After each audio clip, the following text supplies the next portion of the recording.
Good morning, everybody. This is Ruthie Rocks, and we have Be Happy today. Hey, Be Happy, what do you say? Huh? She says, Mommy, what are you doing? What are you doing? Yes, we love my Be Happy. Now, Rocky's probably going to want to be on, but it was her day. She was clawing at my little leg, so here we go. Yes, happy Monday. Maximize the Monday. We've got 116 days of inventory, everybody. That's fantastic. And we listed 75 over the weekend. So that was high-rise condos, single-family homes, and townhomes. So that is fantastic. And on Friday, you closed 116. So that's really good. Now that has upped our daily sales to 74. Remember, we were down, way down at the beginning of the month through the middle of the month. Now it's coming back up. Last month we did 85. That was September. So now we're up to 74, and I will bet you that we will exceed 74 this month, 74 sales per day this month. And that's that's really good. And you know why? Well, for instance, there were 427 price reductions just in the last 3 days. So I'm sure that a lot of these sales are attributed to, people wanting to buy a particular home, but they might have thought it was priced too high for them. So now prices are coming down, so people are buying. And we talk about the interest rates a lot lately, right? And we were talking in class the other day about the interest rates and the prediction that Fannie Mae came out with, that interest rates are going to go down to 4.5% to 5%, headed toward mid-year. So now the buyers are saying, should I wait? Should I wait to buy? And here's the thing. As soon as those prices start going, the interest rates start going down, what do you think the prices are going to do? Because the demand's going to go up, the prices are going to go up. So my suggestion, this was actually a consensus of the class, and it was the Buffini class. And we were saying, well, then buy now. They decided they were going to tell their buyers that were on the fence, let's buy now. And then you can refinance. When the prices go down, you'll have more equity in the home by then, because the natural appreciation plus the prices will go up, and that means it's going to appraise for more. So, you have to really, if you want to buy now. Your prices are probably not going to get too much lower. Now, Jimmy and I thought they might go down to 435, and right now they're hovering around 440. So 440, 450, but 440 I think is really maybe where we're going to end up at, and maybe 435 by the end of the year. But the point being that they will go back up again. And so if you can feel that, I know that we're not soothsayers. We don't have a crystal ball. But if history repeats itself, which it normally does, when the interest rates go down, people buy, the demand goes up, prices go up. So just think about that when you're talking to your buyers right now. And I pulled up some things. I know I have a class with Jimmy today, and we're going to talk about ethics, but he always wants to know what happened last year. So last year we were selling for the month of December, we were selling 131 homes a day. That was in December. Now, overall for last year, we did 141 sales per day. But in December, the big point is the median price in December was $422. That was the end of December. It was $422. So if it goes down to $440 or to $435, we're not in bad shape, everybody. We're not in bad shape. So that's my words of wisdom for the day when it comes to the market. The $1 million homes are still selling. They're 4.68 per day. And lots of our luxury home agents here in Las Vegas are actually making the national scene, because they're in with the top. What, honey? Oh, the puppies. John, my puppies are fighting. They're fighting with Gerard the giraffe. one of their little play toys. But anyway, so the luxury home agents are making an impact across the country. And some of them are like Ivan Shear and Zhang, and some of the, I don't have all the names in front of me, but they're out there across the country because our $1 million market is phenomenal right now. Sorry, everybody, but you know, this is life. This is authentic live video. And Rocky and B are having a good time. Shh, shh, be quiet. Hey, Rocky. There you go. Mom. He's like, what'd you say, Mom? Then they go back to fighting. Anyway, let's move on. I know. We may run out of daylight here. So let's move on now. Last month, there was a panel.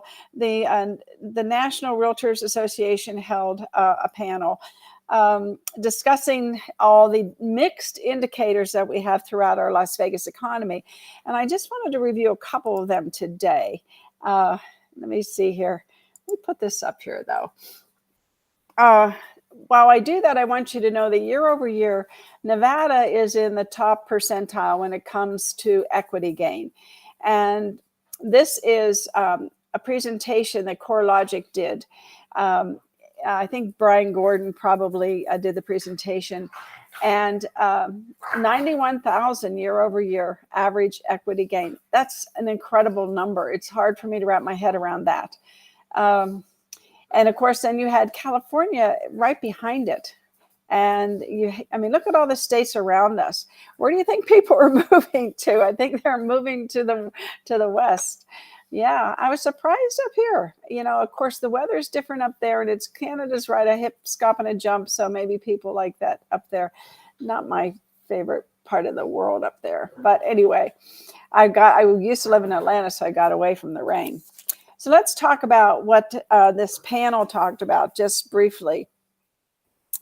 And they had a bank was represented. They had the Home Builders Association was represented. And Dr. Miller, the professor of economics and director of Research Center for Business and Economic Research in UNLV was there. And I really respect everything he has to say. And then, of course, Brian Gordon was there. He's the principal at Applied Analysis. And I understand that Agera went back to Applied Analysis. I was so happy to hear that now. That was, I think, in August, September, I saw that. Jim Gibson, who's the general manager of the Southern Water Authority, and this is the one thing I want to talk about today briefly, is the water situation. So if you look here, let me hide this. I know everybody moving here. What about the water? What about the water? So here's the annual residential water use. We have reduced our usage by 55,900 gallons, or 36.8%. And that is a huge reduction over this span of 20 years. And let's see, let me see if I have it in my notes. I want to read to you a couple of things. First of all, Dr. Miller said, the professor of economics said, that we will reach an additional 700,000 residents by 2040. Now, I know we all think that's a long time away, right? Well, 18 years, yeah. And an additional 300,000 by 2060. That's 1 million more people in the next 38 years, right? And he stated that between 1980 to 2000, right, we had 1 million residents that we added to the population. And from 2000 to 2022, this is something maybe we can relate to, 900,000 more residents were added to our total population. So our annual growth has just continued to increase. So he addressed how this is going to impact us. And he said, those numbers seem large. Yes, they do, but they're not out of line with the history of our area. The growth will eventually slow down to match the national growth rate. And those numbers do not create opportunities and challenges. Those numbers do create opportunities and challenges. So the numbers we're talking about is what he was referring to. So the challenges, the current infrastructure issues, including the water problem and the shortage of land. You know that we're surrounded by BLM land. And there will be a need for more schools, buses to transport students and libraries, and an increase in the number of public safety officials, which will require more funding. So the needs of this community must be met while providing the needed infrastructure. And he stated the forecast growth in the population will certainly diversify our local economy. And he was mentioning the broadening of economic platforms, even occurring as far north as Reno. So Gibson said that when the MSG sphere, the Madison Square Garden sphere opens, we will have arrived at another plateau regarding technology in the industry. And he thinks that this will create a whole new opportunity for us if we handle it properly. And then he addressed the government budget, stating the recent budget for the Las Vegas Metropolitan Police Department is $715 million. And Clark County is responsible for about 2/3 of that budget. And at the same time, the city of Las Vegas funds 1/3 of the budget. So he added that it is critical to provide resources to help us reach our goal of having, listen to this, everybody, we want 2 police officers per 1,000 people. That's really something. When you hear just the opposite going on around certain parts of our country, we're looking to increase our police coverage so that we have 2 police people for every 1,000 people. Right now, we are below that number, but we're building up to it. Isn't that a wonderful thing to get out there and tell people when crime is running rampant across the country and people don't have as many policemen as perhaps they should? And I don't want to get political, but and it's really not a political issue to some degree, because on the other side of that issue is the result, and that's what I'm talking about, the result of not having enough police. And you know what's sad is that it's one of those circles. Like if you start not having enough police and then you start having more crime, guess what? Then the people leave. So when you hear Vegas is increasing the number of police to 2 per 1,000, right? And we are going to continue to fund that to get it to that point, and that we're working toward building up our police force and we're working toward keeping our crime down. I mean, that's why people want to move here. We've always been forward thinking. We've always made such great decisions.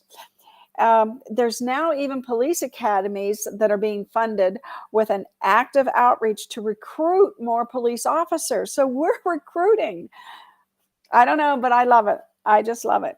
And he says also that Gibson, he said the city and the county work so well together, especially with law enforcement. And it is critical to us all that we focus on looking forward. So while the budget grew 54 million year over year, there still remains a higher increase in the county's needs. Well, of course, more people were coming. It only makes sense that we would need more money. And then we have Brian Gordon, who is the principal at Applied Analysis, who works very closely with our board. And he said he wanted to return to the topic of the convention sector in the tourism industry. And what he said is the tourism industry today is comprised mostly of leisure travelers, right? Reportedly 37 million visitors returning to Vegas post-pandemic. So as for the convention sector, that remains soft relative to pre-pandemic. But in any given year, an estimated 16% of our domestic visitors and 14% of our international travelers coming to Vegas for business purposes, meetings and conventions. And if you ever go down to the Strip on a Monday, and Tuesday, you will see like all these conventioneers walking around with their little placards on saying who they are and what company they're with. They're here. And they're saying that would be 30% coming for business and 70% coming for leisure. And he forecasts that it'll be 24 to 36 months, 2 to 3 years before the numbers for the convention sector will reach pre-pandemic levels.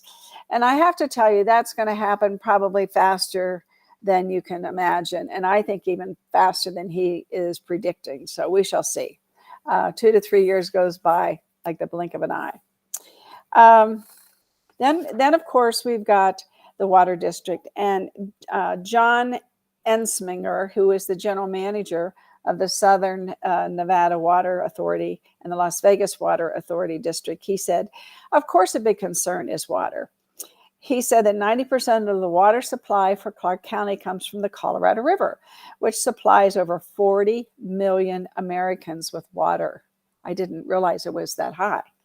The Water District and the Water Authority have an agreement with the Metropolitan Water District of Southern California. Now listen closely to this. They have a $4 billion recycling project going on. And the Southern Nevada District has appropriated $750 million in its capital plan to contribute to the construction of that project. Now, what that project is, I don't know. I don't know what it is. I will find out. But as for how water impacts the valley's building, especially in the housing industry, we're very interested in how to sustain, what practices to sustain. And there's a big demand to make sure that that when we build these homes, we don't put grass in and things that require water. Well, we kind of knew that. In 1999, the rule of thumb was one single family residential home use was an acre foot of water, or about 326,000 gallons per year. And with all the conservation measures we now use, there's been a 27% increase in efficiency. And if it not in use, but in efficiency. So the Water District has been working very closely with commercial entities as well. And so I think that, when these people get together and they talk about the growth and they talk about more police people and policemen and building more academies and how they're going to increase the infrastructure, they must have a pretty good handle on how we're going to solve the water issue that we all feel when we look at Boulder Dam. We say, oh my gosh, Lake Mead is disappearing. Well, not really. Anyway, not only is, water being addressed, but so is developable land. And over the past couple years, they have worked, Clark County commissioners have been working on federal land bills. And I was thinking when I was reading this that, wow, wouldn't it be great if the federal government would contribute land that would be more affordable? Because one of the biggest costs of building is the land. So, excuse me. As always, watching the Las Vegas landscape grow and improve is going to be very interesting. And the cost of housing is something that that is not so easy to deal with.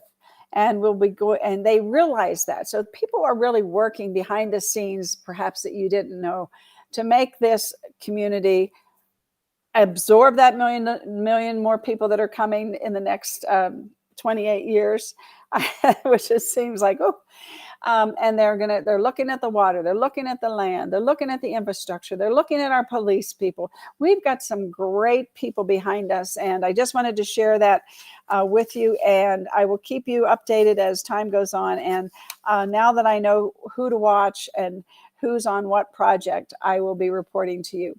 I love you all. I just want to tell you that today, the last segment of my show, I'm just going to tout a little bit about Jimmy Dague's class today on ethics. It's a great ethics class, and it's all about what do you think. So he presents some very interesting case studies and says, okay, now what do you think of this? Very interesting things about what really goes on when it comes to ethics. And it's not always about real estate. It's how you think of ethics across the board. So you can sign up probably for the next 10 minutes. The class is 10 to 1 if you want to Zoom or just walk in. We usually have walk-in room in 8400 West Sahara. Looking forward to seeing you in class, or I will see you Wednesday on my show, Ruthie Rocks. Have a great day. If you haven't subscribed, if you want to see more of me, please comment, message me, and give me a thumbs up once in a while. I need to know that